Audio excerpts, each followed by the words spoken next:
Okay, I want to welcome everybody to tonight's Fireside Chat for February 11th, 2021 of the LaRouche organization. We are involved, and you hopefully will also be involved with us in a series not merely of activities, but a kind of intellectual counteroffensive against the attempts to subvert the United States Constitution and the presidency, not merely by what we see going on at the moment around the show trial in Washington called the second impeachment, but also in terms of the matters of policy, international and domestic policy, that are of great moment in our country. Before talking about that, let us, however, note that, let me say one thing about that. This coming Saturday, first of all, right off, there is a special roundtable discussion which we are doing. It begins Saturday at 1 p.m. For those of you who are normally on our town meetings on Saturday, they're normally at 2 p.m. Eastern Time. This will begin 1 hour earlier. And the roundtable is called Worsening U.S.-Russian Relations, Reverse Them with a New Paradigm, or Face Nuclear War.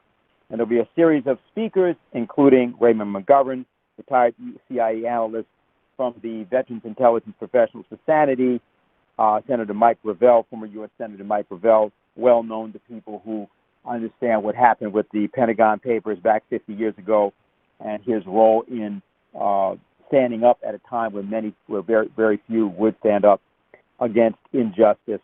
And there will be others, including Alex Craner, an author and expert on British geopolitics. So we're inviting you to not only join us for that, but the reason for joining us at that will be made clear as we go along. What I think is important about the context of this discussion tonight is to first of all note what's going on above the planet and what's going on with respect to the idea of the exploration of space and Mars in particular. Now, in the last few days, we've had two spaceships, one of them launched by the United Arab Emirates with the cooperation of the nation of Japan in particular, and the other launched by China. They've both entered Mars orbit, and next week, NASA will have a mission that joins them, the Perseverance mission. All of them are engaged in projects that are preparing for future missions, including manned missions on Mars. And tomorrow, which will commemorate the second anniversary of the death of Lyndon LaRouche, one of the things we'll be doing in a kind of several hours marathon tribute to LaRouche, which we'll be able to see on our platform, is that we're going to be featuring Lyndon LaRouche's work, inclusive of his work on Moon-Mars expeditions. Some of you know that Lyndon LaRouche's primary breakthrough in the presidential system involved his design of what became known as the Strategic Defense Initiative, a way of preventing thermonuclear war by advanced technologies involving beam defense, beam weapons defense, laser defense. And this program was itself a derivative from a broader conception that LaRouche had advanced, taking some of what had been done with the Apollo missions of JFK and so on, but completely rethinking all of that from the standpoint of advanced physical economy, proposing a perspective for the United States of a 50-year plus process in the future, taking nuclear fission technologies and thermonuclear fusion technologies as propulsion systems, among other things, with respect to space travel, but more specifically, the use of laser fusion and laser research to develop weapons capable of rendering nuclear weapons impotent and obsolete. This was a policy that was adopted by Ronald Reagan, and I point out that tonight's speaker, Paul Gallagher, was operating as the head of the Fusion Energy Foundation at that time, back in March of 1983, and was one of only 3 or 4 people in the United States that could even speak about what Ronald Reagan proposed approximately 7:25 on the evening of March 23rd of 1983. And so actually tonight it's particularly appropriate that we have Paul with us and the discussion that he's going to engage in. Paul is the co-author of a report that's about to drop, a 50-page report, which will also be released in pamphlet form as well as in video form with respect at least to interviewing some of the different authors to talk about elements of that report.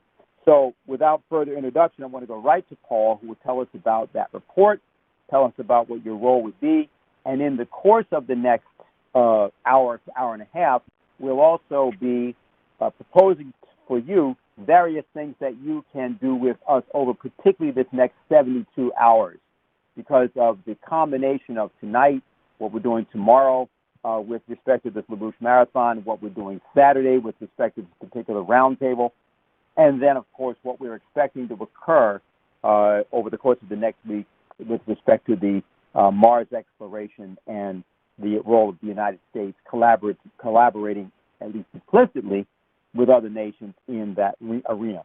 So, Paul, I'm going to go right to you, and hope that you can hear us and hope that you can get started. Are you there? Yeah, and thanks for having me on this chat so I can talk about this report that we are getting out in a number of different forms. And the title of it is The Great Leap Backward. Lyndon LaRouche exposes the Green New Deal. And it has an image on the cover to suggest economic society, modern human society, being dragged back from extravehicular activity in space, the colonization of space, from the point of actual colonization of other planets, being dragged back to at least the middle and early part of the 19th century, the occupation of most of the population of the world in animal-powered agriculture, unfertilized agriculture. And that image is demonstrated in the report. And I want to just give you an idea. Beginning with something which was in the news only earlier this week, right, last weekend, that in the United Kingdom,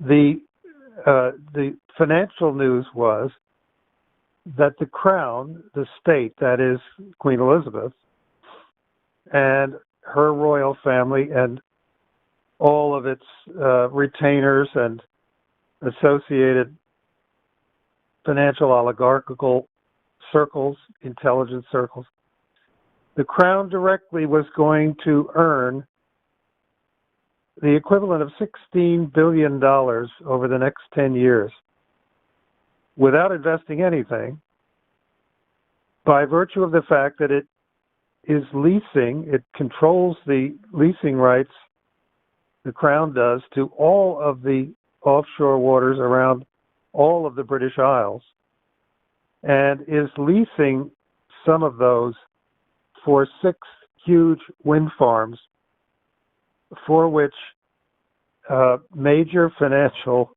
entities and groupings around the world are bidding hard to build those wind farms and to reap, they think, spectacular profits from them, of which the Crown will get 25% directly for doing nothing.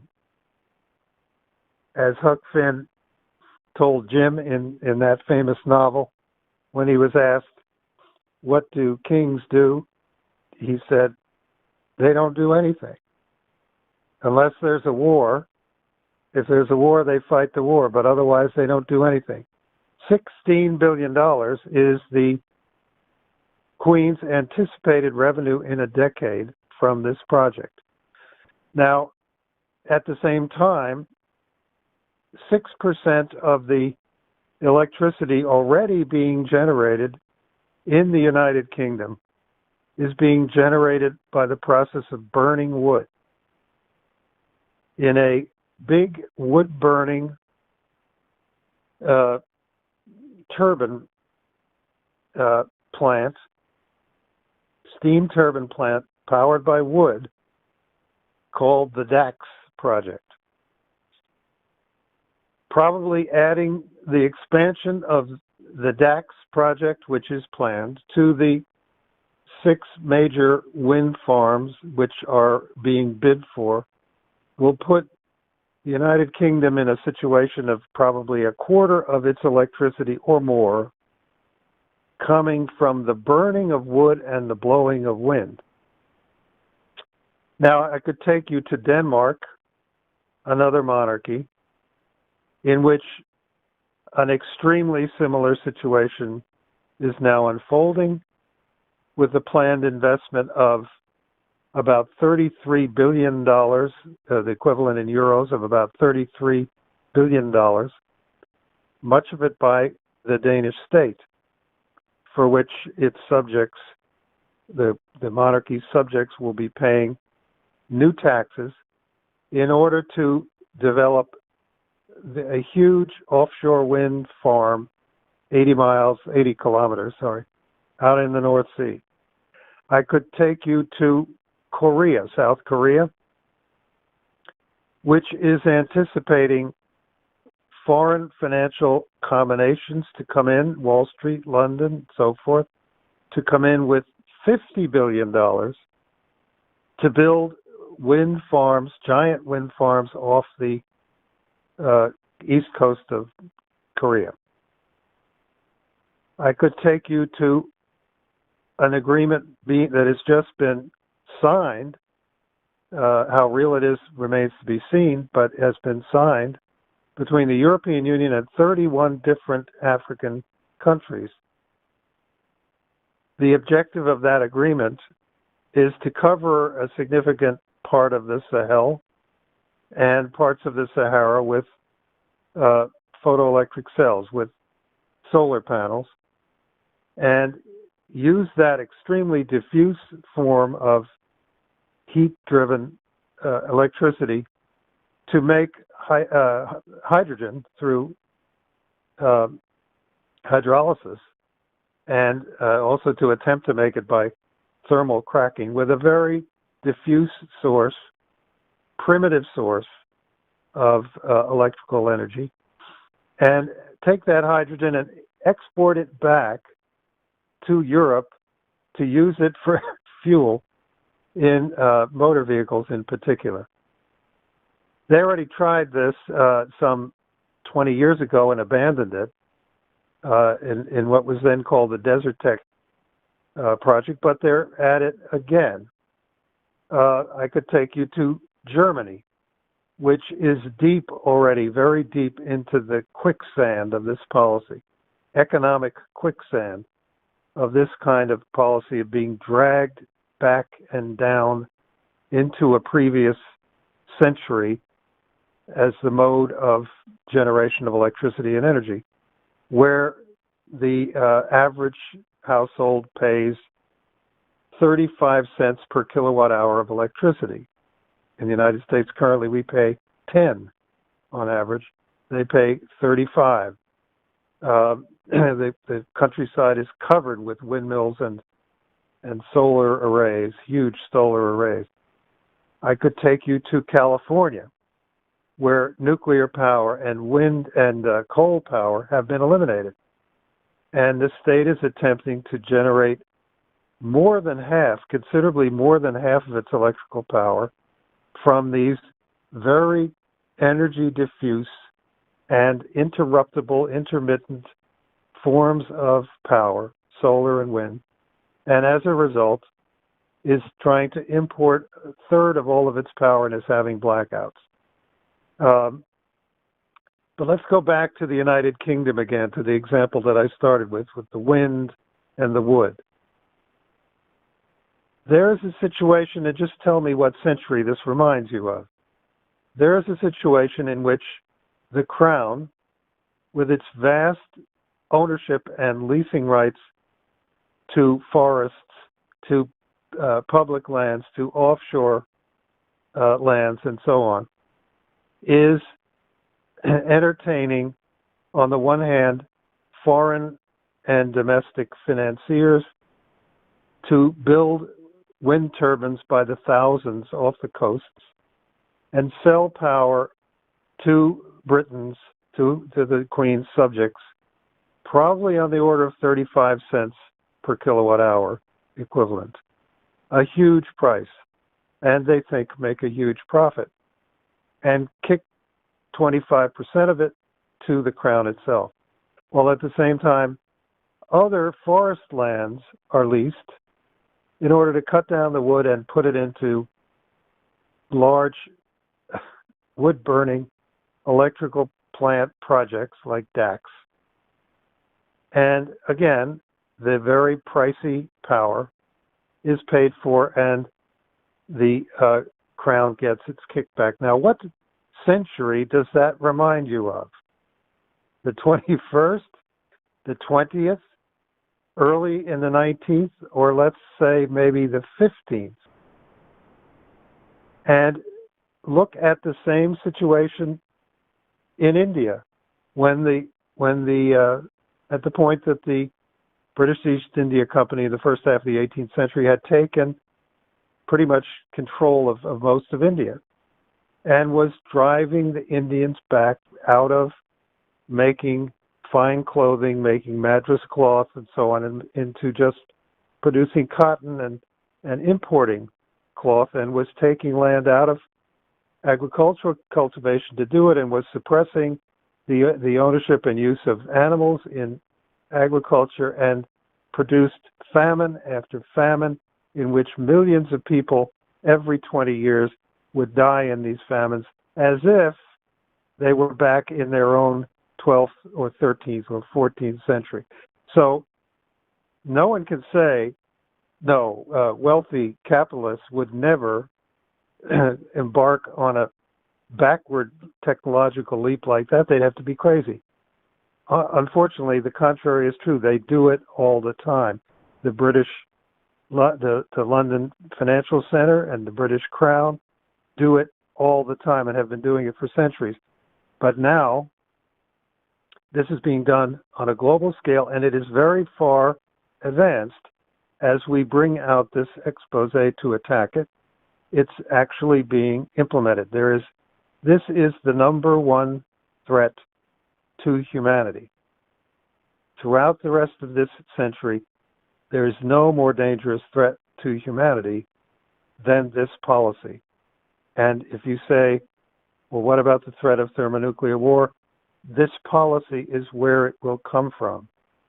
Because what do nations do, or economies do, if they are great economies and they are moving backward and they are lowering the living standard of their populations, lowering the populations themselves, and they see out there a China, a Russia, an India, a China in particular, going in the other direction, forward, technological progress, modernizing everything they can. What do? They target. They say this is an adversary, then they say this is an enemy, then they begin to tell their own population this is a very dangerous and evil enemy of ours, one which seeks to outstrip us and which is building up its military and must be stopped. And nations like this, which refuse to deindustrialize, become the targets of war. And of course, in this, with the military establishments of this day and age, they become the targets of nuclear war, which once it begins at any level, cannot be stopped from going to total, unsurvivable nuclear annihilation.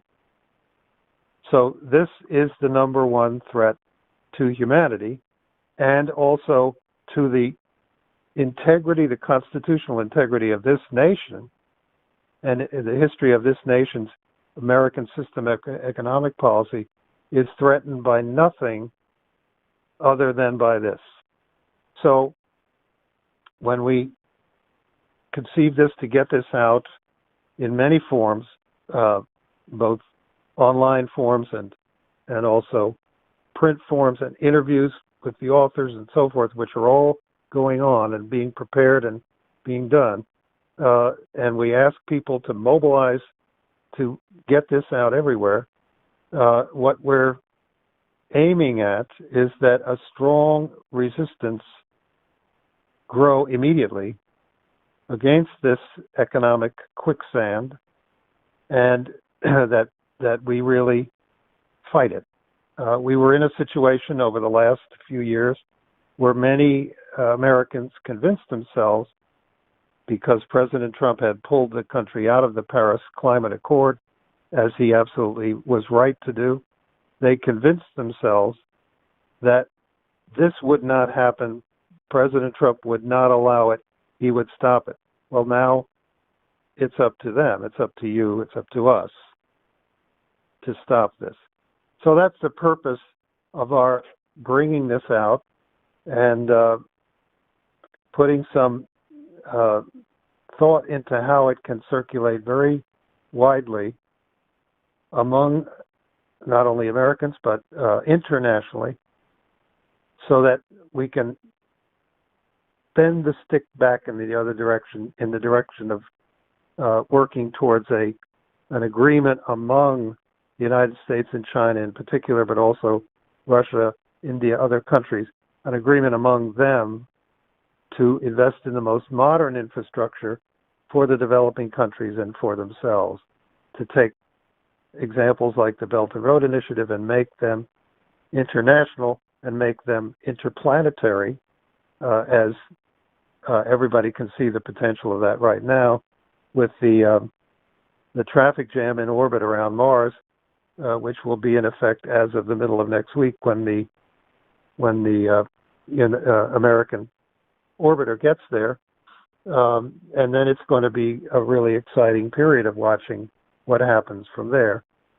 So that's what I wanted to say about it, at least to start out, Dennis, and we can take it from there. Okay.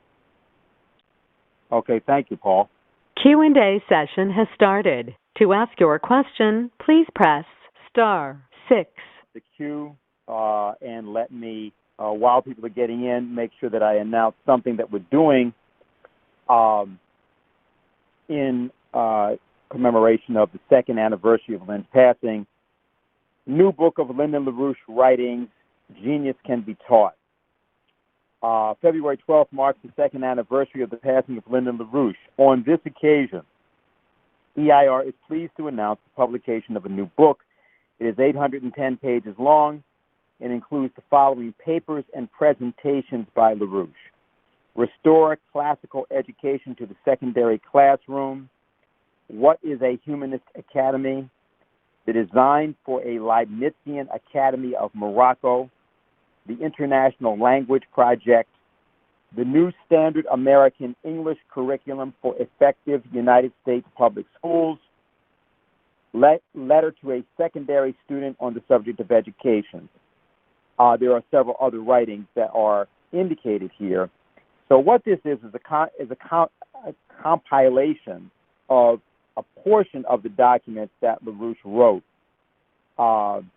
over the course of particularly the last 40 years on the matters of pedagogy, on the matters of American education, and essentially reflecting on his own work in creating this organization. So that book is available, and what we'll be doing otherwise is we'll be running a process over, I guess we start tomorrow morning, if I'm not mistaken, it's 7 a.m. our time, 1 p.m. European time, and from 7 a.m. until approximately midnight, we're going to be running a set of presentations given by LaRouche. Some of this will feature also material that has never been heard or rarely heard, which will also be made available. So wanted to state that and let people know that that's the case. Again, as I stated at the very beginning, if for those of you who joined us, and there were people who did, on Saturday at 1 p.m., not at 2 p.m., which is the normal time, we have a roundtable discussion called Worsening U.S.-Russian Relations, Reverse Them with a New Paradigm or Face Nuclear War. And you can see more about that on the Schiller Institute platform. I should reference that won't be on the LaRouche organization platform, but on the Schiller Institute platform. Okay, so I'm going to go to the phones at this point. Okay, are you able to hear us? Yes. Hi, Dennis. Hi, Paul. This is Kynan in Queens, New York. Just wanted to say thank you, Paul, for your very informative presentation. And one thing that was on my mind, as you were bringing up the inefficiency of windmills and solar panels. I actually had I was actually part of an interview with Dr. Kelvin Kim just last week. And for those who don't know, Dr. Kelvin Kim, very prominent nuclear physicist in South Africa. But many things were discussed. But one thing which was very important in my mind was that he brought up the case of France in comparison to Denmark. And you mentioned already that Denmark, no, it was Germany. I'm sorry, not Denmark, Germany. But they had actually implemented, and as we all know, a massive program for building wind farms and solar panels, invested, billions, trillions of dollars into that. And from what we've seen, we've seen in statistics, they've actually produced the same amount of carbon dioxide into the atmosphere before, when they were just using coal and natural gases. And you look at that in comparison to France, which Dr. Kelvin Kemp said was about they use 75% nuclear for energy production. They're producing much less carbon dioxide into the atmosphere. One, obviously, because nuclear energy doesn't produce any carbon dioxide, but it's actually efficient. And one thing we should note about these so-called renewable energies is that they're intermittent. I mean, you're not going to have sun all the time of the day or wind blowing every time of the day. So you need backup power, which is usually in natural gases. So Germany did absolutely really nothing to fix their carbon, the amount of carbon dioxide they were producing. Yet France is producing much less, much more sustainable and efficient nuclear energy. So why are people promoting these completely inefficient, useless forms of energy production in comparison to much more efficient nuclear energy, which does not produce any carbon footprint at all? That's my question. Well, because the purpose of it's a very good question to raise, and it points directly to the fact the purpose of the Green Deal, the Green New Deal, the Great Reset, whatever they want to call it, is to create, is certainly not to do away with carbon dioxide emissions. It doesn't do that. It depends. In Germany, it has depended on building actually new coal plants to back up all these wind and solar farms when they aren't working. And in the United States and in other European countries and in parts like California, which have really gone whole hog, they depend on natural gas to do the same thing, to back it up. So it's just they bring in other fossil fuels necessarily because these forms of power and energy are very energy diffuse and also interruptible constantly, so that they have to be backed up. Very, very damaging also to the electric grid over time if you have enough of that turning on and turning off of big power plants going on daily. You destabilize and damage the power grid. So that obviously the point is not what they say it is.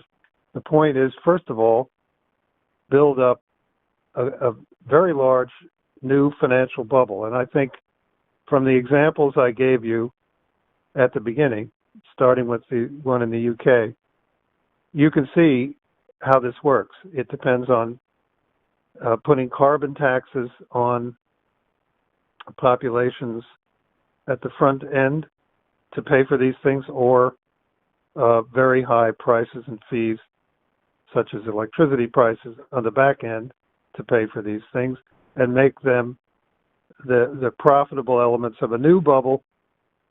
That necessarily, in order to do this, if you are these financial oligarchs running the Green New Deal, you cut off the access of populations and countries to nuclear, to coal, and to oil. And then they have no choice to pay your extraordinarily high prices or taxes for these inefficient sources. And South Africa is where Dr. Kim that you mentioned, where he's the head of Nuclear Africa, a company, Nuclear Africa. That is a desperate example of a case where financial power, specifically BlackRock Inc., the biggest fund manager in the world, Wall Street firm, put pressure on KEPCO, Korean Electric Power Company, which is an international electrical engineering firm. Doesn't just produce power in Korea, it builds power plants all over the world. BlackRock cracked down on KEPCO by withholding investments, challenging directors, making clear it was going to make life miserable for that company if it kept investing in coal-fired power plants. And so it pulled out of two projects that were already underway in South Africa. This had an immediate effect, political effect as well, in South Africa of triggering an announcement by the energy minister, triggering the replacement of the energy minister, an announcement by the new energy minister of an intent to close a lot of the coal plants in South Africa. It's 80% dependent on coal electricity, and it already is subject, the whole country, to the problem of chronic blackouts. If you do anything like that, you are going to kill a significant portion of the population of South Africa. That is what BlackRock was essentially doing by forcing KEPCO out of South Africa and forcing the abandonment of those coal-fired power projects. So that's the way this new financial bubble is built. Once you have them in that kind of vice where the people are dying, then windmills and solar panels look good to them. They're the only thing. And yeah, there's got to be taxes, and yeah, there's got to be 30 cents a kilowatt or 40 cents a kilowatt hour, but they have no choice. And that makes it a bubble. So that is really, your question really gets to the heart of what this is. It's a financial bubble, and the other thing that I really want people to understand, because now that they hear this in the environment all around them, sustainable this and green that, and every virtuous company executive wants to say how sustainable and green his company is, and you could see it's taking over. Now people are becoming alarmed and saying, where did this come from? What are they doing? Well, this began in 1971. And that's the reason it's now a very difficult thing to fight, because it began with the breakdown and abandonment of the Bretton Woods credit system that Franklin Roosevelt had created at the end of the war. The British City of London bankers broke that down, got in its place the so-called floating exchange rate system, which is a system of speculation, of casino-like speculation internationally. And that began a war on industry. You don't get investment in modern industry, especially new technologies, if you're in an environment in which financial speculation has no limits, because that speculation will be more profitable, looks more profitable than investment in technological progress and productivity. So it won't happen.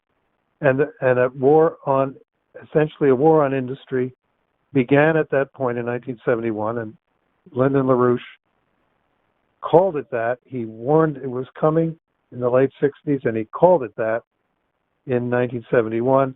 And he said the result of this could be war, but it definitely can be fascism, and it may be fascism with a democratic face, as he called it at that time.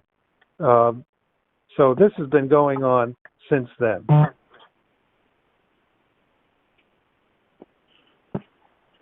Okay, very good. All right, is that it, Conan? You don't have anything else? I can. Okay, very good. No. So Yeah. Okay, very good. All right, we have a question, Paul. This is Andrea, Erica, from Alabama. She can't get on the call, so she texted this. She said, you mentioned the SDI and also the Mars programs that are going on, but what's the difference between what LaRouche was talking about and the Space Force that was being discussed by Donald Trump and is still being discussed? She wants to know the relationship and the difference. And then the second thing is, what do you want people to do with the report? So those are what she asked. Well, the first one is pretty dramatic. I mean, if you were to be able to go back and listen to a speech that LaRouche made to a big conference in the middle of 1983, several months after President Reagan had announced the policy that LaRouche had been working on designing, that he called that speech and that conference "Beam the Bomb," and what he was presenting to the conference was a laser industrial revolution. That is, that by pursuing hard in a crash program the ability to upgrade laser and particle beam and also other kinds of directed energy beam technologies, trying to quickly upgrade them to the point where they could become of use in defense against missile launches, thermonuclear missile launches. In the process, this would set off in both the advanced countries and in the developing countries, if they were aided with credit to do so, this would set off a laser industrial revolution, something which was talked about ever since the 1960s, but simply was not happening. Laser and directed energy technologies were not being widely disseminated in industrial processes, and the impact they could have on productivity wasn't occurring. So what LaRouche was talking about was that you have a military problem, which is the increasing chance of a miscalculation because of launch on warning, leading to a nuclear war. Solve that military problem in a way, or at least start building a solution to that military problem in a way which causes a technological revolution in industry to take place based on directed energy beam technologies. That was his intention. The Space Force, all these years later, if it's anything, it's basically a transfer of what were Air Force activities to something called a new Space Force, is essentially a matter of developing sensors of a very advanced kind, being able to see in detail what other major countries which have space programs, what they are doing in low Earth orbit. I'd put it that way. It has essentially that kind of objective to it, with a lot of talk about shooting down satellites, the threat of our satellites being shot down. But it's not at that point. It's essentially a very advanced reconnaissance program they're trying to develop to see everything that Russia and China are doing in low Earth orbit. So that's how I'd answer that. You asked what should you do with the report? there's a lot of targeting that you can do with it, because you'll have it potentially in an electronic form. That is, you can get any association or person to buy it and have it shipped to them by us. And you'll also hopefully begin to see them come out into the field in printed form. And there will also be interviews that are occurring on the LaRouche organization site, which will be good things to draw attention to this report among people that you may talk to. If you watch the LaRouche organization site for those interviews, you can also send links to them, to people that you target. So you want to look around and see what this is the worst economic threat to humanity that we face.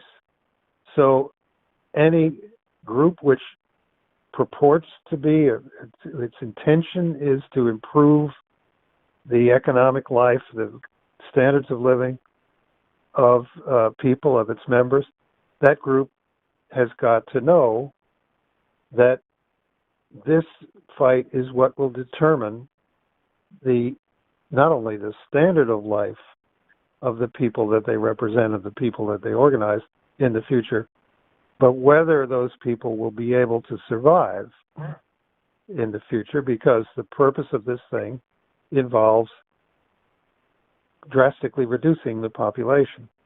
The fact that it's coming at the top from the British Crown, who have always wanted to reduce the world's population, tells you it's going to have that effect.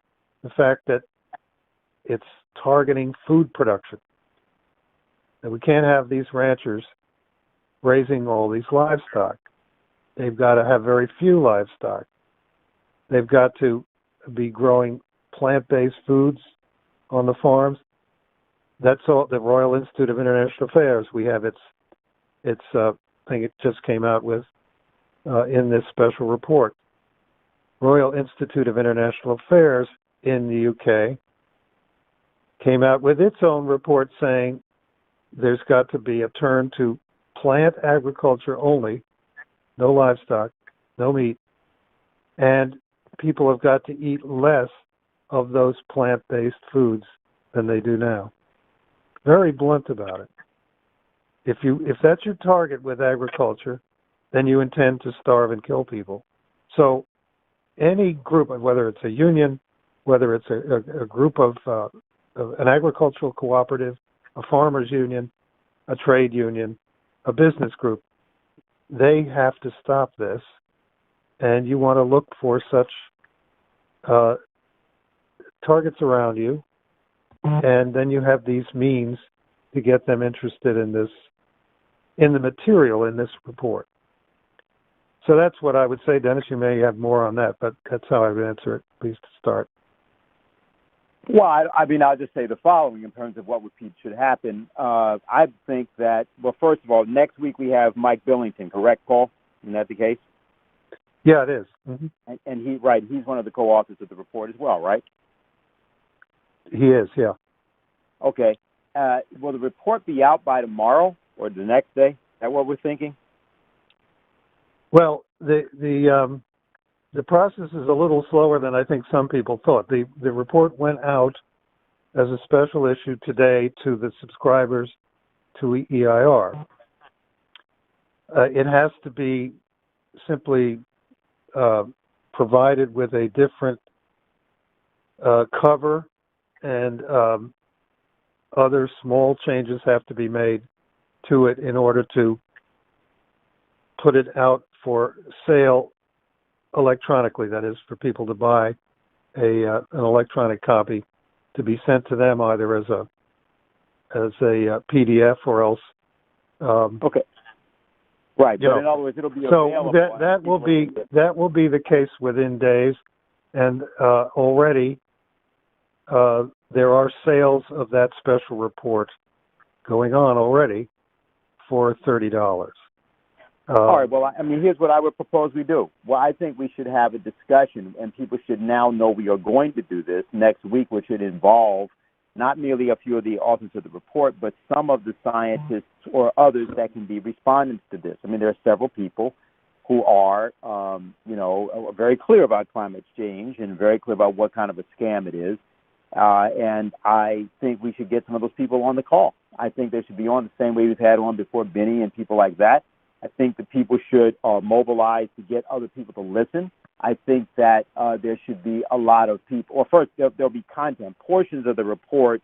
There also will be some interviews with the authors of the report, which will be up on our site. So just in terms of people wondering, we want to have this go to every country in the world, so we need copies that get sponsored for that.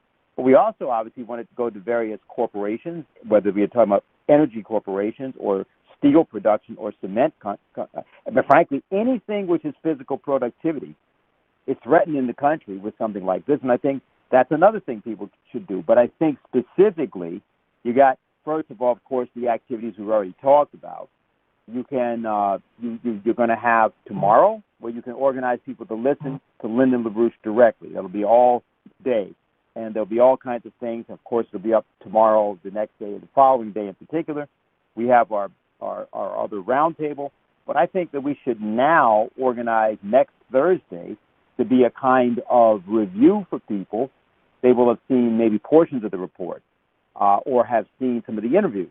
And then people will have some questions or other things that come off that, hopefully, which would, be a good way to think now about organizing also in terms of this next call. So I'll just add that in as something that would be actionable that everybody could do.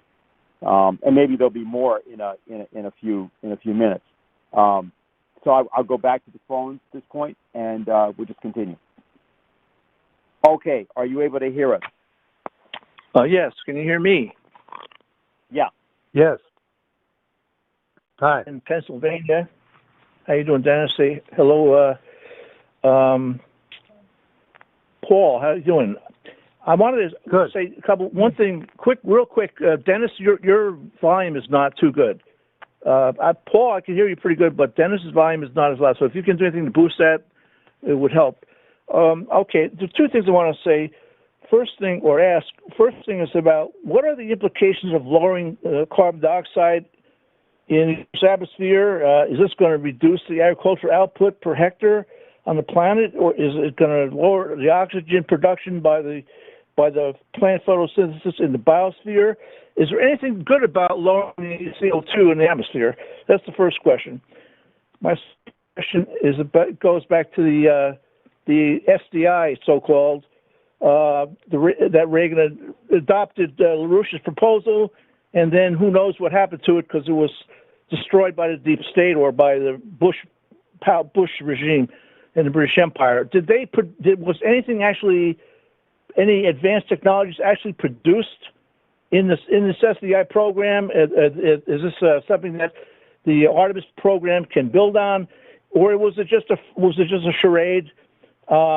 Maybe what William Casey said about when we get people to believe lies, then we know we're successful. I mean, was there anything that actually came out of the SDI program in the actual physical economy side of things? Thank you. Well, there was no intention in this really to improve. There never was an intention to improve nature, and there's no chance that this is going to improve the condition of nature. Human technology can improve and has improved the condition of nature, but that's not the intention or the capability of these kind of technologies. They certainly are not. So, I mean, what you're suggesting is subsumed in a larger matter that not only is reducing the amount of carbon dioxide in the atmosphere essentially impossible by addressing human activity and pretending that human activity is putting most of it there. It's just impossible to do that way, nor is it desirable to do so, because, as you indicated, it's part of the of the highly developed cycle by which plant life, animal life, and thinking human life interrelate and contribute to each other. So there's just nothing there. The SDI had tremendous potential, but it has to be compared to what was actually realized potential of the Manhattan Project and the Apollo Project, which is that they received the kind of funding that sets loose a process of general experimentation where you have many lines of development of new technologies and non-existing technologies, attempts to develop them, going on many lines at once, many experimental courses at once, many theories at once, in order to make a breakthrough. That takes a crash program, and a crash program takes a lot of funding. In a word, the SDI never got any. It got lip service by many in the Reagan, but we've seen in the Trump administration, you can have a lot of people in an administration who say the same words that the president says, but are actually working directly against him. And in this case, you had Schultz, you had Donald Regan, you had a whole bunch of people, Caspar Weinberger, a whole bunch of people who were not interested in this thing succeeding. And Henry Kissinger, above all, set the strategy when he said, we will kill it in Congress, we will kill it by the lack of funds, and they did. So, yes, interesting technologies were nonetheless developed. The X-ray laser was developed out of the SDI. Many medical applications of radiation technologies were developed out of the SDI. Perhaps to our misfortune, the Internet was developed by the Defense Advanced Research Projects Agency while it was working on the SDI, or supposed to be working on the SDI. So those kinds of things. But to actually make the breakthroughs in laser-like technologies, as Lynn sometimes called them, there wasn't ever a crash program capable of doing that. Okay, very good. Was it about the classification of things that were developed, or we just have no idea that anything was developed that was classified? No, I mean, those things which were developed are known. Atmospheric compensation, for example, for enabling lasers and laser-like beams to be propagated over long distances without becoming incoherent. That was unknown. Atmospheric compensation technologies were developed in connection with the SDI program. Yeah, they weren't hidden. They just weren't. They weren't in the main battleground of what had to be developed, because that was tough. Like President Kennedy said, that wasn't easy. It was hard, and it took a crash program funding to do it, which it didn't get. Okay, very good. So, all right, we're going to go. We have a question which came in. This is from Juliette, who is asking this. Says, and let me also announce that next week, actually, Marcia Baker will be on with us, but she's also involved in the authoring of the report, and we can do not only the same thing, it means we can augment what we're doing by having the farmer sector, the agricultural sector, join us. So, again, for people, that will be next Thursday, February 18th. Marcia will be doing it, and then Mike Billington will be the following week. So the question was, please ask Paul to repeat a part of his answer to an earlier question. He connected the 1971 break from Bretton Woods to the Green Movement. Was that the beginning of this global movement away from the most efficient energy sources? If yes, I'm not clear on the connection. Okay, that's the question. Okay, well, you notice they both launched at the same time, Earth Day and the breaking of the dollar from its gold reserve basis by Richard Nixon when he was forced to do that by the City of London banks. They essentially broke all the rules of Bretton Woods system. They created a large volume of dollars outside the United States, which they had in various ways managed to print in the Eurodollar and other offshore dollar loan markets that they created. And they then threw that large volume of dollars back at the United States in order to try to break down the gold reserve basis of the dollar. They along with people inside Nixon's administration, convinced him to give up and break the dollar from gold, and that was the end of the well-regulated system of credit and investment, international investment, that had been set up by Franklin Roosevelt and his team at the end of World War II. What did that mean? It meant then that currencies floated in their value against one another all the time. There began a process which now leads in recent years to $5 trillion every day in trading of these currencies. 98 to 99% of that trading in the currencies having nothing to do with trade, nothing to do with the company needing to get its hands on a foreign currency in order to export something or import something, but rather pure speculation. And foreign exchange speculation, just one of the many kinds which exploded under situations of a floating exchange rate of all currencies and of no regulation at all of the way that capital flowed across international borders for speculative purposes, which had been part of the Bretton Woods system, which had regulated and effectively prevented that. No regulation whatsoever. Now, once you get in a situation in which the biggest financial operators are able to speculate anywhere in the world that they like, getting hold of any currency in the world that they want to get hold of in order to do it, then what are they going to do, among other things? They're going to make that speculation considerably more profitable than investing in real production, and they're going to take the real production and move it and plop it down somewhere where they can get much cheaper labor and do without the infrastructure that that production depended on in the advanced country where it was. So it's going to become less productive, but a lot more profitable because the labor will be so cheap and other factors. And because they can rape cobalt or other foreign whatever mineral resources they're needing for this, they just take them. Whatever dyes and so on, they just take them.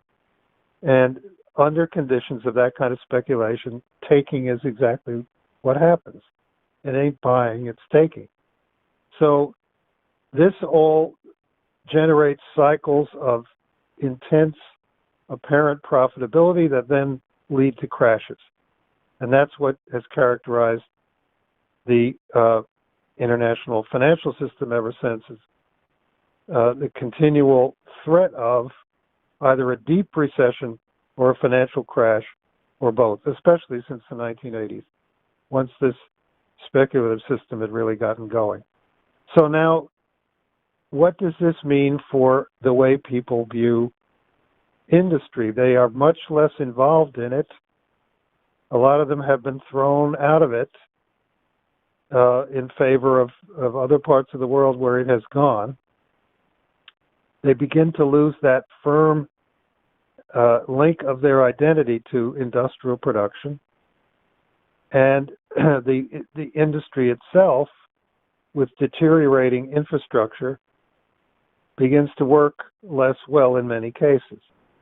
It doesn't replace itself. Your old coal plants are not replaced with new more modern and cleaner coal plants, because investment isn't going that way.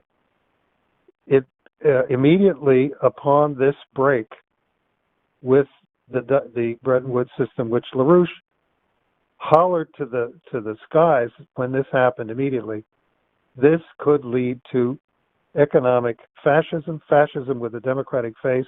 It could lead to war. This must be reversed.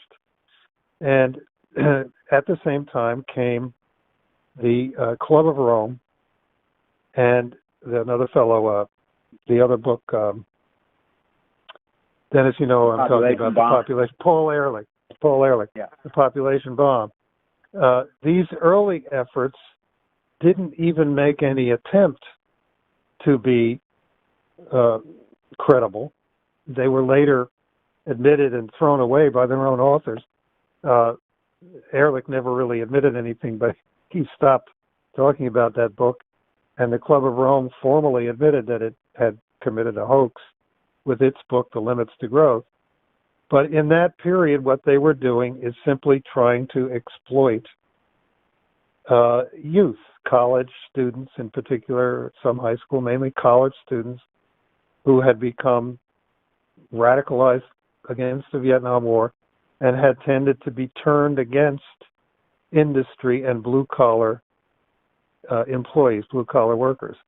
And they began to gin up an environmentalist movement out of these people who would point to a smokestack that was putting out too much smoke. But what they were really pointing to internally in their own mental makeup was their dislike of blue-collar physical work and their dislike of the people who did that, in part because of the clashes that occurred over the Vietnam War and in the later 1960s between these student radicals and employed people. So the two then grew together. This has been an attack from the top and from the bottom, you might say, from Wall Street above and from the student environmentalist movement below, an attack on industry. And Wall Street also wanted it to be increasingly an attack on government, weakening of government, but above all, an attack on industry and the very idea that we need industry, which many people over those decades have given up and decided that, well, we don't need it, it'll be produced somewhere else. So the two definitely have gone together, and they've now brought us to a situation where you can have absolutely audacious proposals and acts, implemented acts, of replacing modern industry in the field of energy and agriculture, agricultural technology with the most primitive kind of diffuse technologies which can support many fewer people. You just look at it, you see people will die. And yet, they're now at the point where they're doing that. We tried to show that in an image on the cover. They're now at the point where they're doing that, and it's really got to be reversed at this point. But we've got some levers with people. This space program is a powerful one because people still, many by the millions, are able to look beyond what they think about the nearest industrial plant. They're still fascinated and driven by the idea that the human race can leave this planet and audaciously and safely go to other bodies in the solar system and walk there, eventually live there. This is still a fascinating idea for people. Right now is a great time because of the traffic jam around Mars for people's attention to really be drawn to it. Okay, we have several people in the queue, so we just want everybody to know that we know that. We're going to start to get back to you right now, so here we go. Okay, are you able to hear us? Hi, this is Andy Olson in Minnesota, and okay, great. I represent agriculture and probably transportation also. And when you said weeks back Paul, that they're going to be targeting the petrochemicals, which agriculture depends on, and also the fuel to move the agricultural economy. And we're starting to see that now. Since election, I think the price of fuel has probably gone up locally probably in the United States overall, 25-30%. And farmers are really getting nervous about all this. Like, what is this? We had stable prices of carbon fuels, and now it's starting inflation. Are we short, or how are they doing this, Paul? Are they artificially creating some kind of or is it just speculation that's raising the prices? In the petrochemical industry, oil and related companies, those prices have been driven by speculation overwhelmingly for a long time, for decades. I think if you think back to coverage in Executive Intelligence Review, you'll recall it in the 1990s, in the early years of this century. We were exposing the fact that when big mergers took place in that industry, prices tend to go skyward very quickly, and you know that the majority of oil sold is actually paper barrels, not actual barrels of oil, but paper barrels of oil, similar to the trading in foreign currencies. In all currencies, there's also that kind of derivatives trading in oil going on all the time. And, farmers know they see how it works in terms of agricultural commodities, that, their prices can be driven in directions that have nothing to do with plenitude or scarcity, but have everything to do with, with the speculation. So you might be surprised to know that if you look at the cost of living figures for January that just came out a couple of days ago from the Labor Department, they say that inflation is starting to show up again, but it's being damped down by the fact that energy prices are so much lower than they were a year ago. So what you see, the Labor Department doesn't see. It's like the Jerome Powell, the head of the Federal Reserve, a couple of days ago said, "Hey, folks, the unemployment rate is really 10%. What? It had just been put out as 6.3%. And he says, it's really 10%.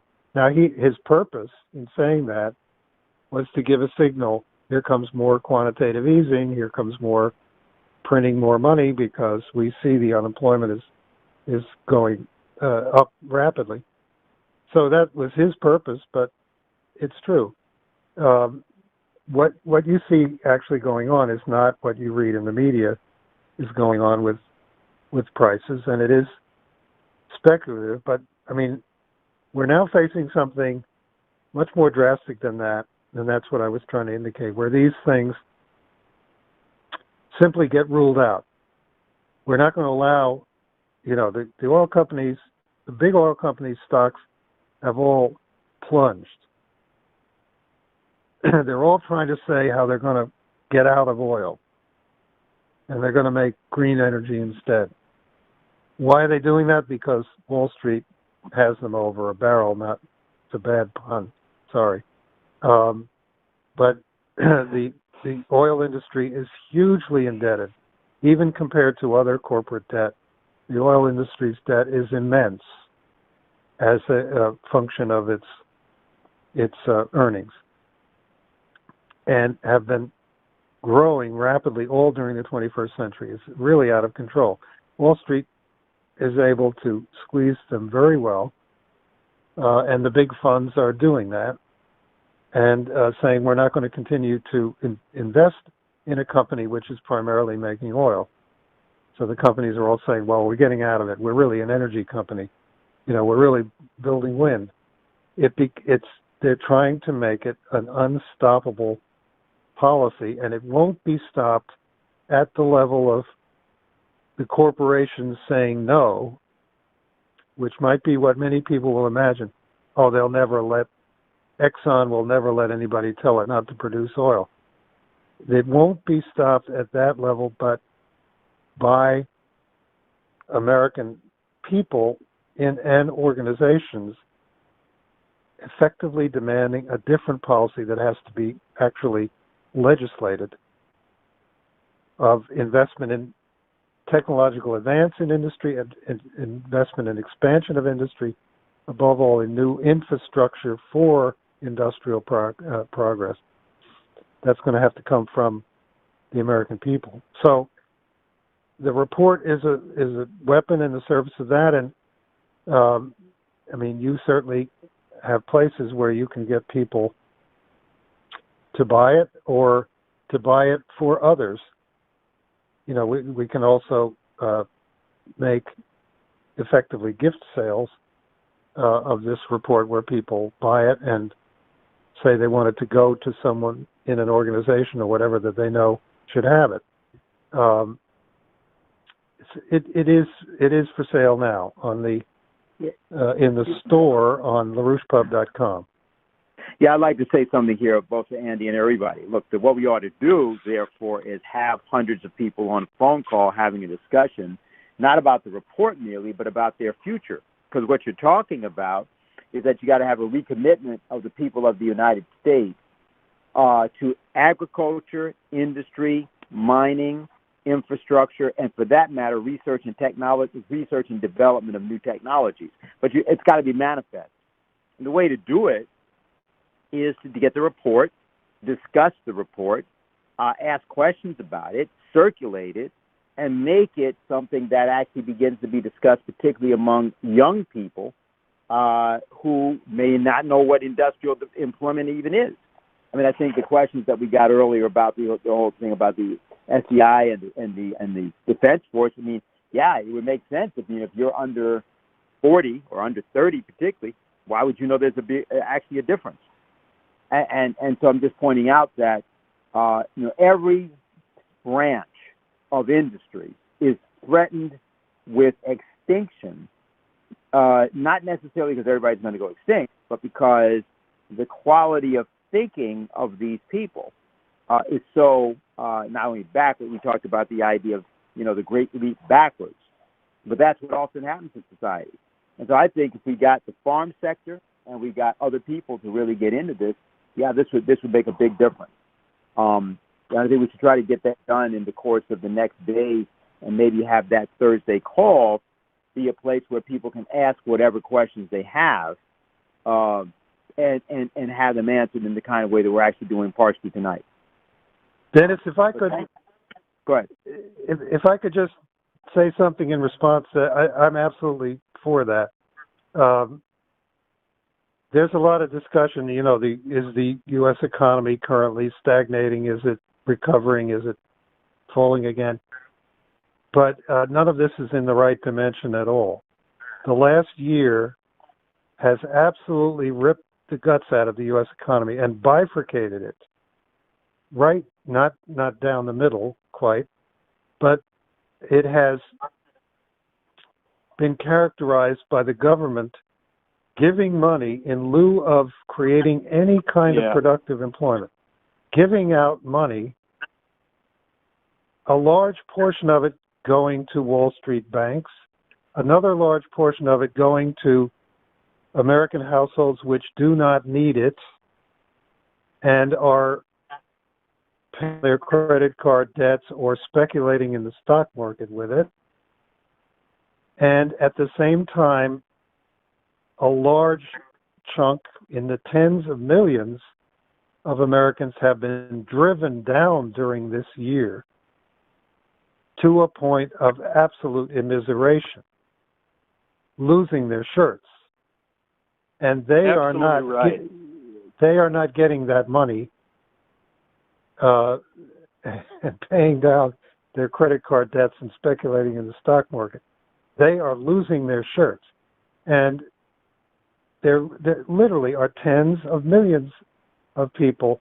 It's as if the economy has, or the the population has just been split, bifurcated. This is beyond inequality because the lower part of this economic fortune, these people are going in the wrong direction fast. And that despite the fact that many of them are managing to continue to work. So we have to have the kind of discussions which cut through the idea that there was some kind of recovery over the last few years and it just got interrupted in 2020 and now it's resuming, or any of that kind of false measurement of what actually has happened. If we realize that this has made an economic recovery uniquely possible only in Lynn's way, only in Lyndon LaRouche's way, by a national credit institution, federalize the Federal Reserve, and put trillions into new infrastructure employment of all kinds, and productively employ those people who are being driven into loss of their homes and loss of everything. So I just wanted to put that in because that is the kind of discussion that people with economic interests have to get involved in. Well, this helps me because I've had the idea that entities like Koch Industries that have multiple refineries out here and they're generating billions of dollars, that they could fight this. But you're saying that Wall Street will crush them. They won't be able to push back against this. And I don't know, maybe the Koch brothers are libertarians and they don't like government, and maybe they'll throw up their hands. I don't know. This is really a chaotic situation that we're facing here. Yeah, well, we single out BlackRock Incorporated since it's by far the biggest fund manager in the world, biggest Wall Street firm, and it really at least as powerful in terms of world influence as any of the big banks, and it is squeezing these companies. You know, it owns shares in just about any company you can name through its trust accounts. It's managing money which owns shares in just about any company of any significance and is able to put pressure on that company. So, wow. Yeah, just to say as we go to the next question, Andy, you have a monstrosity. It's a monstrosity in which you now have all sorts of, it used to be, the phrase was the hippies out to make it rich. And that's now what's happened. You realize you had this thing today with this woman who's 31 years old, who's the youngest billionaire ever because she started an app so that women can make the first move on men. And as a result, she's got $1 billion. And this is called a company. I mean, you hear this, okay? That's what's happened. So you have these people, wherever you call them, with like billions of dollars. And if you amass that, yes, can you wipe out industry? Can you make that move if that's something being organized by British and related intelligence and financial capabilities? Absolutely. Jeff Bezos is ostensibly the richest man in the world. I mean, who knows what that is all about? But look at that. $150 billion for a corporation that never actually made anything.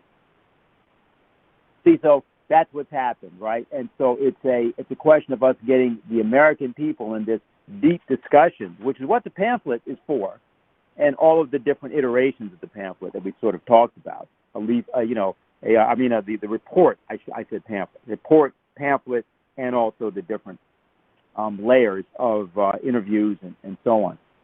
But thanks a lot for that, because I think it also helps everybody else get a certain reality orientation. So we're going to go back to the phone. So thank you very much. Okay, can you hear us? Hey there. Can you hear me? Yes. Oh, good. Hey, this is Drew up in Bangor, Maine.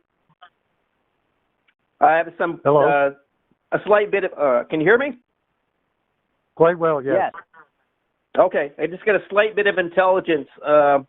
in the last election, this woman who ran against Susan Collins, Senator Susan Collins, her name was Sarah Gideon, and thankfully she's not the head of the main House of Representatives anymore. But she just sent out an email bragging about the fact that the Leo Szilard organization had endorsed her in her run against Susan Collins. And that she mentioned that, oh yeah, Joe Biden was endorsed by them or supported by them when he first ran for president. The World Association of Parliamentarians, I believe that's what it was. No, it's like a Society for a Better World. It's all about nuclear disarmament, et cetera, et cetera. Mm-hmm. But again, her whole campaign was about basically abortion and the Green New Deal. So that was her whole campaign. Yeah, Malthusianism. Unfortunately, she's a pro-Malthusian candidate. Yeah, Malthusians against war. We think famine is better.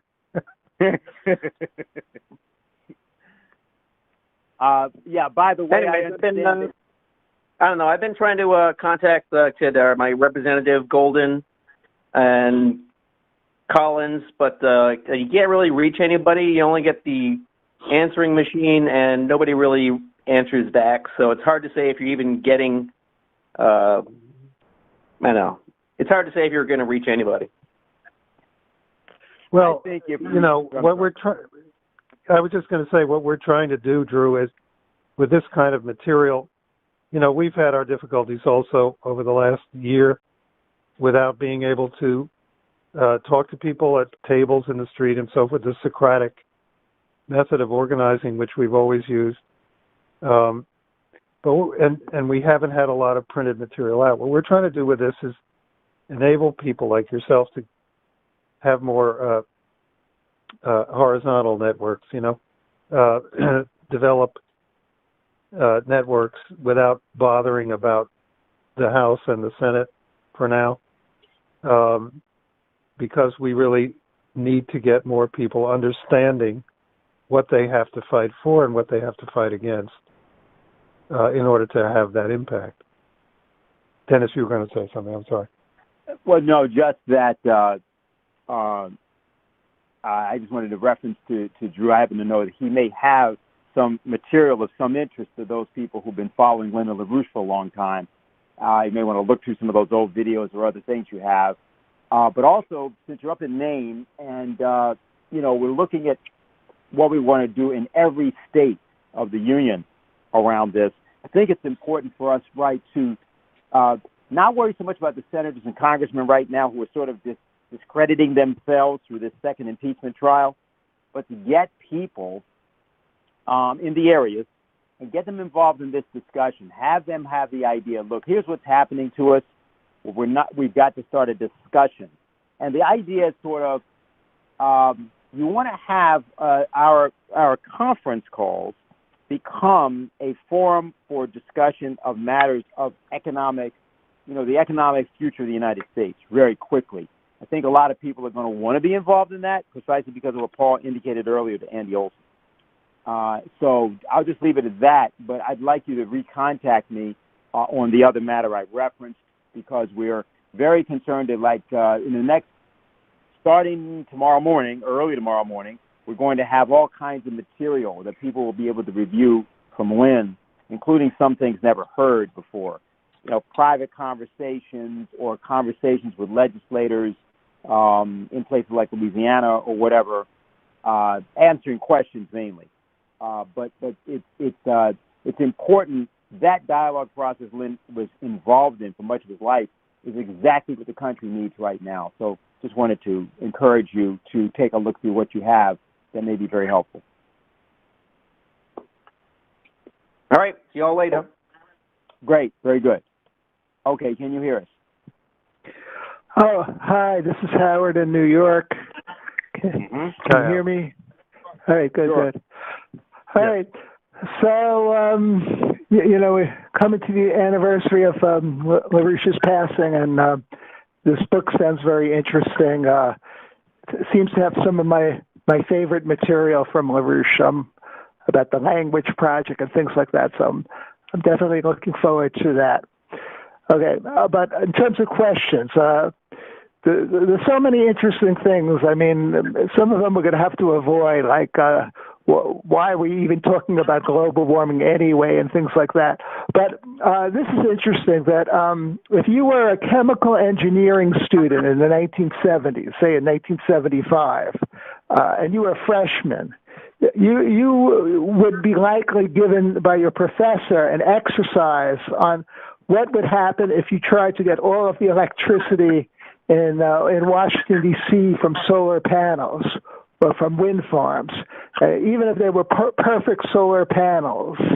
And if you factor in the clouds and nighttime and things like that, you would find out that you would need solar panels or a wind farm about the size or bigger than the actual city of Washington, D.C.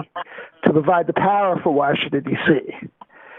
So, which also sounds like another giant real estate scam for us people in the cities like New York and Washington. So, just sort of as a rhetorical question, I mean, since there are still a lot of smart engineers and, even to make these windmills and solar panels takes at least people who can know some sort of mathematics and stuff.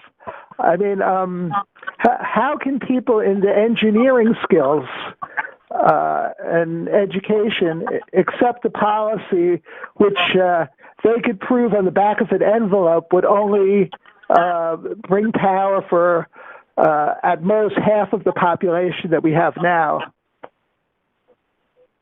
Well, they don't accept it, as you might guess. They go along with it, right? But they don't accept it. Yeah. They don't prove it out in their mind. They don't try to. I mean, you had this crazy example right there of Governor Cuomo, who said he wanted 9,000 megawatts of wind power for Long Island, which anybody can calculate that either it would completely choke the coastlines all around the island, so all the ship traffic and maritime traffic in the area would have to stop, or if you put it on land, it would more than half cover the entirety of the island. So, anybody can figure those kinds of things out. There are some examples of that with regard to the U.S. economy, and some of the reductio ad absurdum conclusions or results that you come to if you try to have everybody in an electric car, or even 100 million electric vehicles out of 275 million in the country. You get to absurdities, electric grids that don't work, no matter how smart they may be, and materials that are not available in order to build the electric vehicles you think you're going to build, bills of materials that can't be found, 2.5 large states, anywhere up to 5 large states completely covered with solar panels, and I mean states like Colorado, Nevada, and so on, completely covered with solar panels or windmills. There's all these. I don't think they accept them in the sense of, yes, I've proved this out myself. As they go along with it, there's money there. There's contracts there. There's government contracts there as well as private ones. So we deal with that pretty lightly in this report, because nobody can, in this economic crisis, the depth of it, nobody can really take seriously. Look, are you going to reduce the carbon dioxide in the air by us breathing less, or what? If anybody wanted to do that, they would be for building as many nuclear plants as possible, as fast as possible. If they really believed that it was human activity that was driving most of the carbon dioxide in the air, which it ain't. But even so, that would be, if they were honest, that's where they would go. And since they don't, that they're not honest. They're saying this for an ulterior motive. But the thing is, if people understand that at the top, the ulterior motive is literally population reduction on a large scale, making people die, then for lack of food, for lack of quality food, for lack of heat, for many reasons, for lack of work, making them die, then, and that's to them, to Prince Charles, and I think in this report, we finally, as Richard Freeman did on the Saturday program, we finally put Prince Charles where he belongs, at the absolute center of the Green New Deal, the power man in the entire Great Reset. Given that and his view of the human population and his father's view, Prince Philip's view of the human population, you know that's what this is all about. I just say, let's before we go to the next call, it would be, however, valuable to do just a little pedagogical exercise, yet maybe simple. But, somebody, Howard, you might want to do it. In fact, that's the kind of thing that we should just encourage that everybody do. That's on the calls. And so if somebody does it, then other people begin to do it. As was said, it's a relatively straightforward thing to do once you do it. But it's important for, let's say, somebody who's 18 years old to do it, who hasn't figured that out. And so just again, I'm just encouraging that people would participate in the conversation we'll have next Thursday, as well, of course, as in tomorrow's marathon, the commemoration of Lynn, and also Saturday's 1 p.m. Manhattan Town meeting. Okay, thanks a lot, and we're going to go back to the phone. Okay, are you able to hear us? Yes, this is Darwin calling from St. Louis. Can I be heard? Yes. Oh, yes. Yes. Oh, hey, how you doing? Good. That's good. My question this evening is that with the meetings at Davos overlapping basically the inauguration of Joe Biden and the Biden-Harris current push for their administration to build back better, Joe Biden's promise in his first 100 days was basically to overturn the Trump administration's disastrous measures that they took to overturn the Green New Deal by the Trump administration. And my biggest question is that in future getting out to organize, how is that going to affect the Artemis program and also the NAFTA trade agreements, which was one of the first things that Trump took us out of, was the Paris Climate Accords and also the NAFTA trade agreements as well? Well, it's a good question. First, we should go to the basis of what you said about Biden. Biden obviously decided to make a pivot at or had it decided for him to make a pivot at the beginning of his presidency, where he appeared to be embracing the Green New Deal completely. Whereas during the campaign, to the extent that anybody could find him at all, he did not. In fact, he allowed statements to be associated with him that he was not going to go to that length. He was going to disappoint AOC and Bernie Sanders and so on. Then he came out and issued executive orders which made it appear that he was swallowing the Green New Deal whole hog and actually trying to accomplish it by executive orders. He got immediate reaction against that from, even up at the top of the AFL-CIO, Trumpka, a big Biden supporter, said, whoa, you shouldn't have done this. You shouldn't have canceled the XL pipeline. We're going to have to see exactly why Biden was told to or, consulted with and decided to make that big splash, Green New Deal splash. The best thing we can do about it is to organize informed resistance to it. People who understand why it's genocidal and why it's got to be stopped.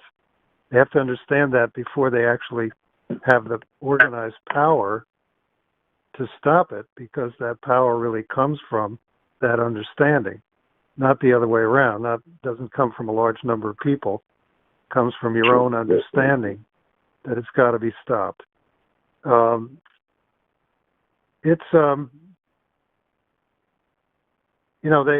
They tried to add elements to it at the Davos conference, which are going to make it much more sort of bristling with evil, this Green New Deal now, because they declared war on steel, on cement, on ships, on planes, on automobiles. They have this so-called Mission Possible, to essentially knock the guts out of any industry that underneath it is using hydrocarbons or petrochemicals. Steel is a very good example. They're talking about cutting world steel production by a quarter over the course of this century. So where's the population numbers going to go if steel production drops by a quarter over the course of this century? So they were launching new attacks. And at the same time, they were facing the realization that Russia doesn't mean it, China doesn't mean it, India doesn't mean it. They may talk about it, but they don't mean to do it. And so those countries then become enemies of the Green New Deal. They may be talking a big climate game, but they've actually become enemies of the Green New Deal.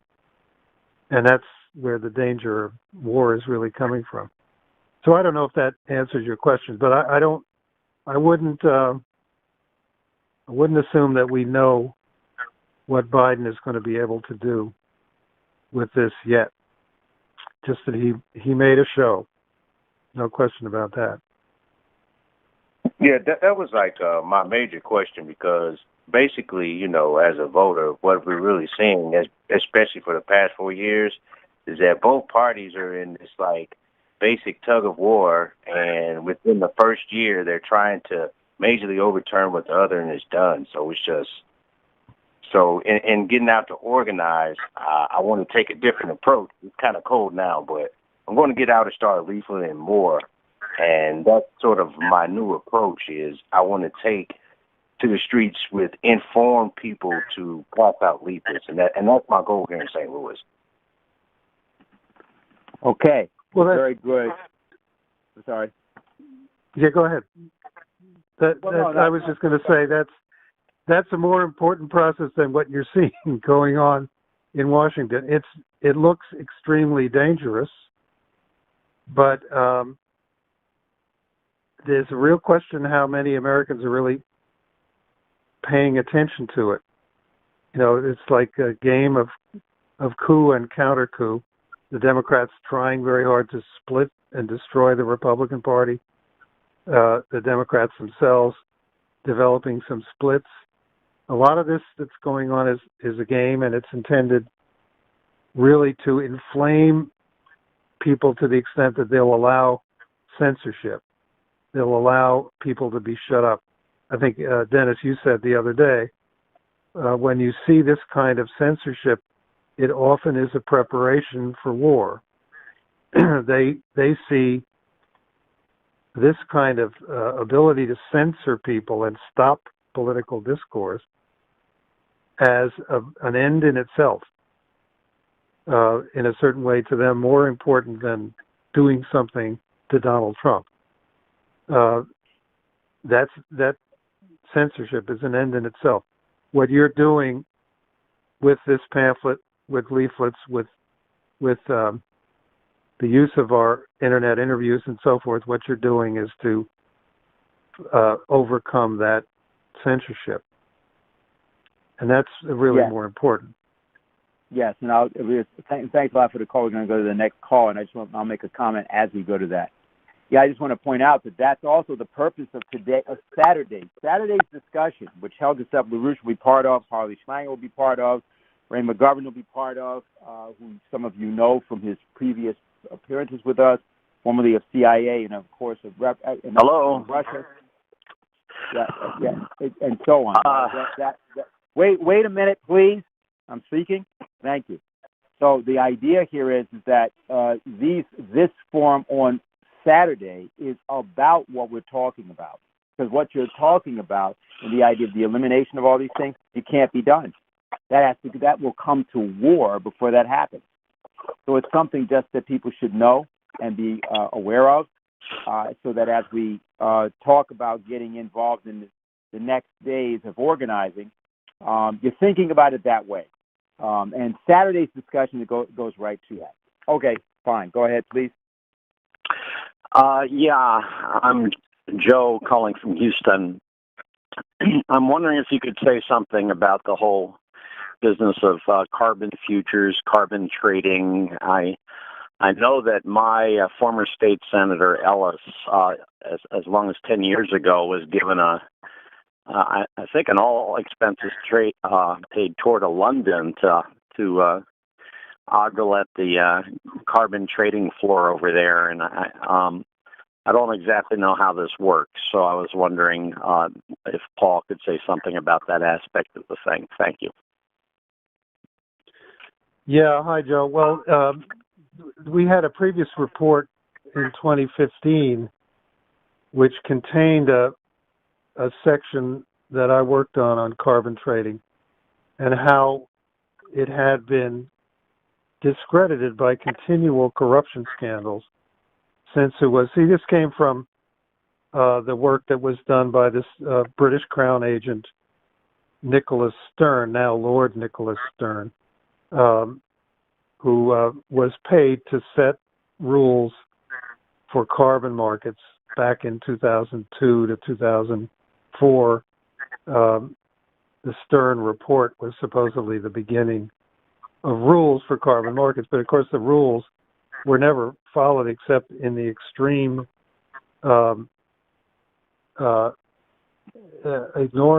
ignorance of them and use of them in order to simply pull off financial frauds, pull off financial swindles, where a company would make a contract with, pick a country, with Ecuador, and with or a state could similarly do the same thing. But say it's a company with Ecuador that they are going to have a project in Ecuador which is going to save so and so much carbon emissions by having people, build treadmills or whatever it is, to replace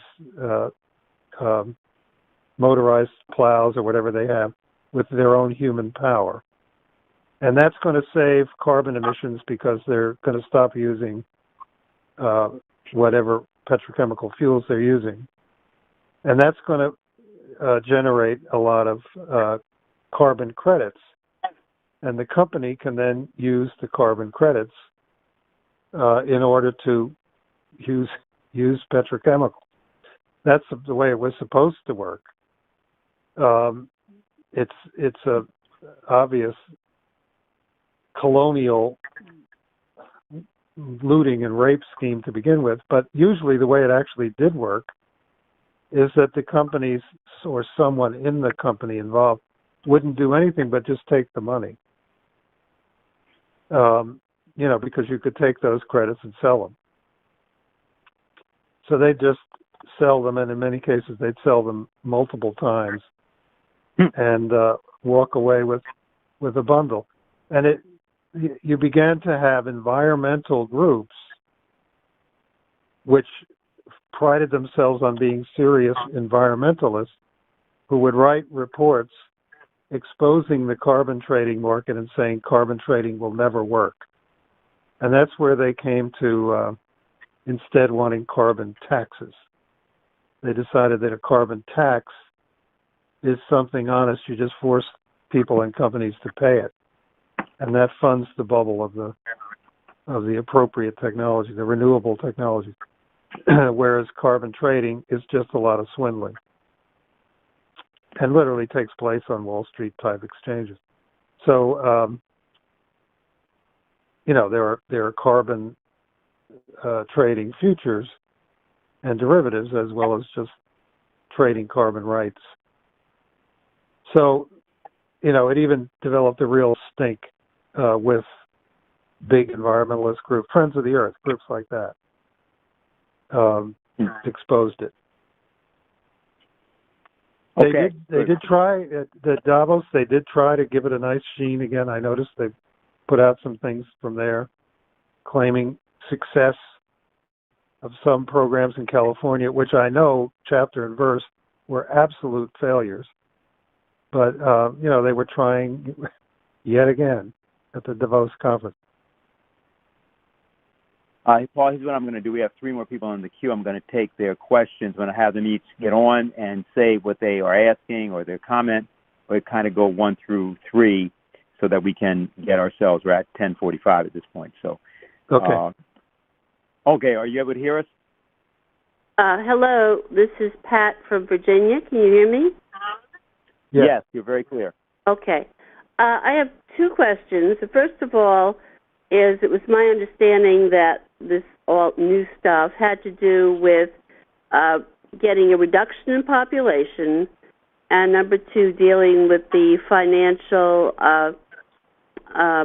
problems and the incurable debt, which would be going into digital money or something. So now I'm hearing about these other things about pushing all this pushing down on the countries so that they will maybe go to start some wars. So is there a third or some other basic goal that was involved in this whole thing, like wars, or something else? That was the first question. So you have, you heard it. Okay. And the other thing is about the bubble, about the wind and the whatever, the new things that the big people are going to make the profits off of. And how does that fit into, or doesn't it fit into, dealing with the overall situation of no money and too much debt that we can't do anything about? Okay. Well, the first question, you've got it. I mean, I don't have to answer that first question. You had it. Those are the 2 main objectives. Dennis, do you want to have all these questions and then? So war does not fit into that, the subjugation of the people to get them to a war state?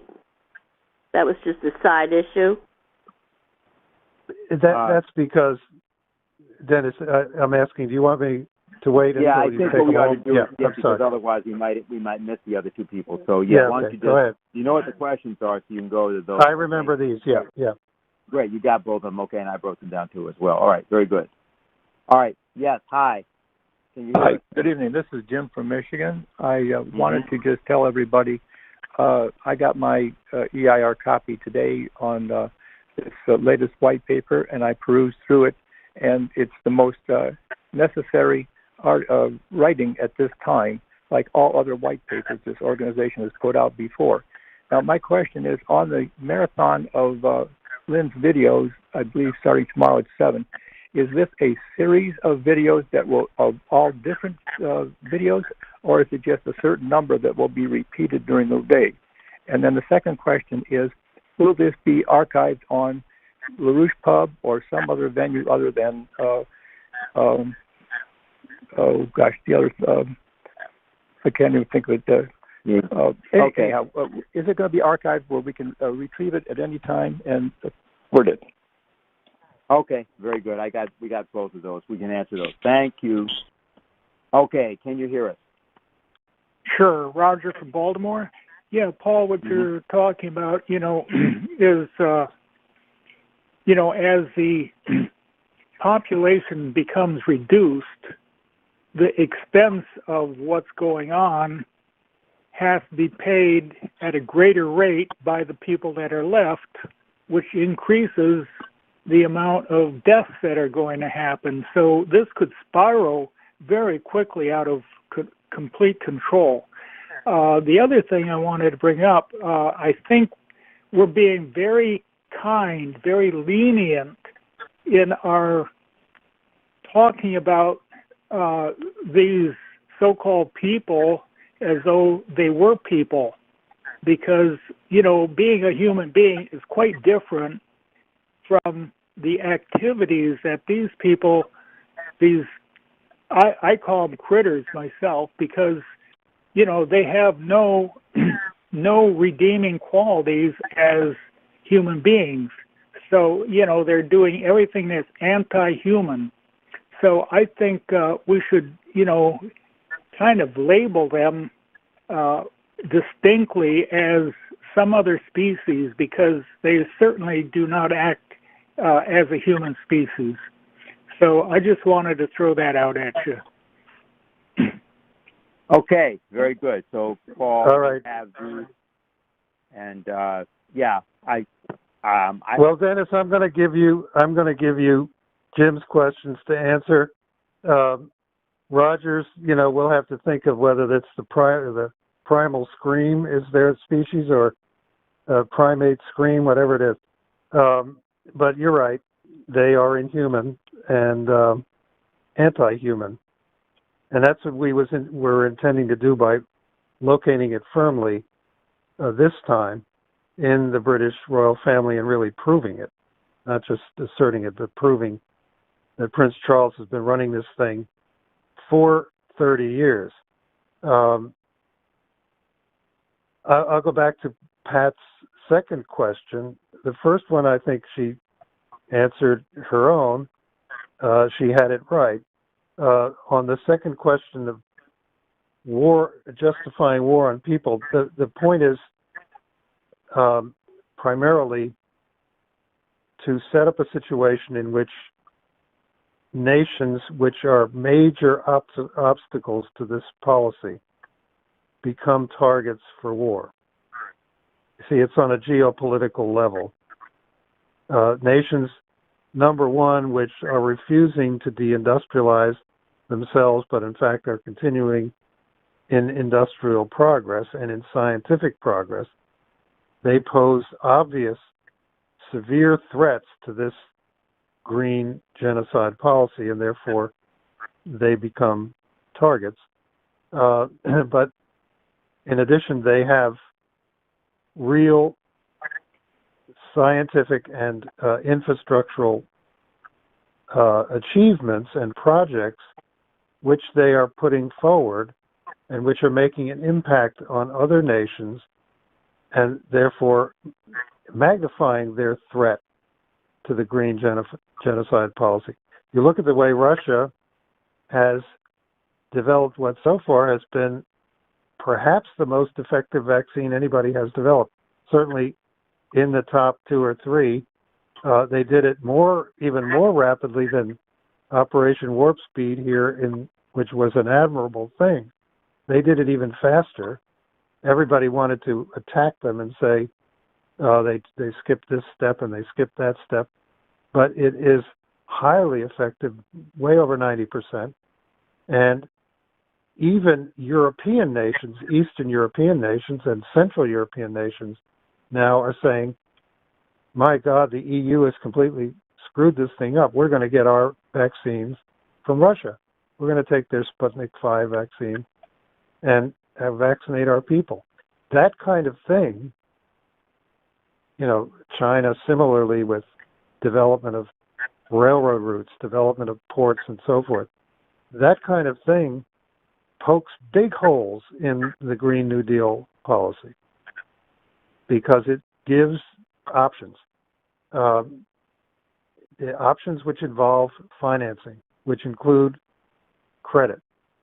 And when nations have that, especially underdeveloped nations have that kind of option, they won't go with this kind of, obviously, even if they don't see it's genocidal, they see it's colonial. I mean, my God, 31 African countries supposed to be partially covered with solar panels and windmills in order to generate hydrogen and ship it back to Europe. I mean, what the hell how could anybody stand for that? So those countries then become targets. And it's just that when a country is being made a target for war, you have propaganda going on which makes them out to be, their leaders out to be the most evil bastards who have ever walked the earth. That's always the case when you're having preparation for potential war. And within the country, in this case our country and European countries, you have increasing censorship of anybody who says anything different. Even up to censorship of a president who says that relations with Russia and China is a good thing. So the danger of war is in there, and it's a danger of nuclear war. And it has to be understood that way.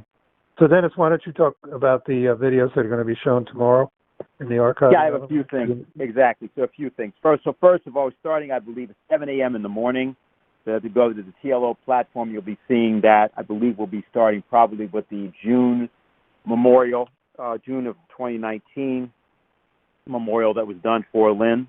But what, in terms of the question that was asked, these are going to be various materials, various talks given at different times by Lynn. Much of it will be video. There will also be some audio material, which will be accompanied by stills of Lynn. But the reason that will be put in is because we have a few things that people have never heard or would not have been in a position to hear. These are from various time periods, some things from the 90s and the 80s, and, of course, the last 10 years thereabouts. So that's the case. This will be archived. It will also be available more than tomorrow. It will be going from about 7 a.m. to, I think, midnight. And therefore, there may be some repetition, but if so, the likelihood would be that we could do something at the end or at the conclusion, depending on how things work. This will, of course, be anticipating the roundtable discussion of Saturday, which starts at 1 p.m., not 2 p.m., which is our normal time for starting. And Helga LaRouche will be featured in that, along with Harley Slanger, Ray McGovern, Senator Mike Gravel, and many others that will be there, at least participating from the standpoint of the back and forth in the roundtable. We've already, of course, referenced the report, and this is just the beginning of a kind of process of discussion, which should see us get a lot of people involved. The same way that we were doing when we put out our pamphlet last year about 1.5 billion productive jobs for the world. And we began to get some people who were machinists and others involved in that discussion. But this, of course, is more comprehensive because it involves the future of everyone. I do have one thing I'd like to say concerning Roger's question, and there's a reason I believe that we should not take that approach. And it's included in a book that Lynn wrote called There Are No Limits to Growth. And it's a book that will probably be serializing in the Executive Intelligence Review because of its particular importance. We were referencing this book today because it has a chapter called The Forests and Cities of Mars. It's written in the early 80s, and it's Lynn outlining a plan he had then for a process of the 40-year colonization, if you will, a space colonization of the moon and Mars, which was supposed to culminate by 2027, in other words, 6 years from now. And at the end of that book, he has a chapter called, For Example, Britain's Positive Choice of Role. Now, it's true that you have subhuman behavior that is characteristic of many people who are ostensibly human beings, and one could say they're a different species.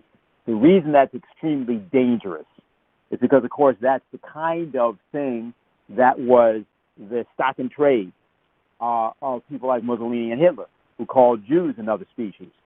And so you don't want to get caught in a circumstance in which you seem to be, essentially, as somebody once said, you can't get to a lawful result in an unlawful process, with an unlawful method. Or as Lynn used to say, the content of policy is the method by which it's made. We believe in the idea that anyone is capable of redemption. In fact, anyone is capable of self-redemption, coming after, if you will, the the second dispensation, which was practiced by Jesus Christ. That's the whole idea of it. And I'm not speaking here religiously. I'm talking about the actual ontological purpose of that. At the same time, if you wanted to have my own idea about what you would do about this, look at what the poet Dante did, okay, and how he handled the problem. He was highly politically active. He was exiled from the city of Florence. He never returned. After, I guess, it was about 17, 18 years, may have been killed, actually, assassinated. We don't really know. I don't really know. This is the 750th anniversary of his death. And what did he do? Well, he basically described all of his political enemies and put them in hell, in different circles of hell. And he had a lot of other things. He tried to explain to people for all time why the individuals that he placed where he placed them were where they were, and what it was that they had done that it caused them to be so classified. And so this was a different approach in which you were dealing with describing for people their own, holding up the mirror to their nature. That is what we need to do. And we do that not for them, but for all that follow them or all that are afflicted by them. And I think that's the thing we want to do. And I think that's the appropriate way to think about what this report does, and also what Lyndon LaRouche also did. And I think as we close out now, I'd like to just, of course, thank Paul for what he had to say and all the questions we got. We got a lot of questions that came from all sorts of places, whether that was Minnesota or Pennsylvania or from Missouri, New York, of course, and other locations, Virginia. So that was really good. And I think the important thing would be now to reproduce this by, over the course of the week, getting other people involved and incorporating them starting tomorrow in their reviewing some things from Lynn, and then perhaps involving themselves in that dialogue on Saturday. Paul, if you have any final words you'd like to say, please go right ahead. Just really quickly, a lot of people obviously are trying to think, what is the real purpose of those at the top who are pushing this Green New Deal? Just ask yourself, what was the real purpose of Nazism, of Hitler's Nazism? This is a form of fascism. Lyndon LaRouche identified as that 50 years ago. And the purpose of Nazism was not the glorification of Germany, obviously. The purpose of it was what it did. It had big business making super profits, including German big business. It reduced the population of the areas in which the Wehrmacht fought, and through the mass death in the concentration camp, it reduced the standard of living of the German people who did not die in the war, did not even participate, even those who didn't participate in the war. It made some extremely rich. It left many, many millions poor and dying. It was a great leap backward in every economic quicksand, every technological sense, moral sense. That was its purpose. And that's what we're dealing with. And Lynn has been on that, warning about it for 50 years. So that a lot of people now, it's suddenly creeping up and hitting them that everybody is being told to pretend to be green, or to actually be green, and whatever that means. This has been a long time coming. It's an economic quicksand policy. We can fight it. That's all I'd say. Okay, well, very good. I think that's the place to leave it. And I think the point is that people know, therefore, what we want you to do, how you can be involved, which is to help us circulate that report by purchasing additional copies, helping us get it out to every nation in the world, as well as every state in the nation. Secondly, participating by viewing and contemplating the legacy of Lyndon LaRouche, which will be available to you tomorrow. And third, by being involved in the roundtable on Saturday. More generally, as we now find the American spacecraft Perseverance about to join the other two spacecraft from the United Arab Emirates and from China. We should be initiating a process of general deliberation on the matters of the stars, the matters that actually matter for humanity. And I think everybody can help us do what Lyndon LaRouche sought to do, which is to lift everybody's mind to their own, to be greater than their destiny, to be something which they can be and which all human beings are intended to be. Genius is a process of teaching that humanity is its own purpose. And that's something that we have always tried to make clear, and I think that that's what the next day's deliberations would allow us to present to people and have a sense of the future which is free of these childhood diseases of humanity, expressed in the kinds of policies that Paul recalled as the Great Leap Backwards. So on behalf of the LaRouche organization, I want to thank everybody for being with us tonight, and we'll see you tomorrow and Saturday and then next week. This session is no longer being recorded. Goodbye.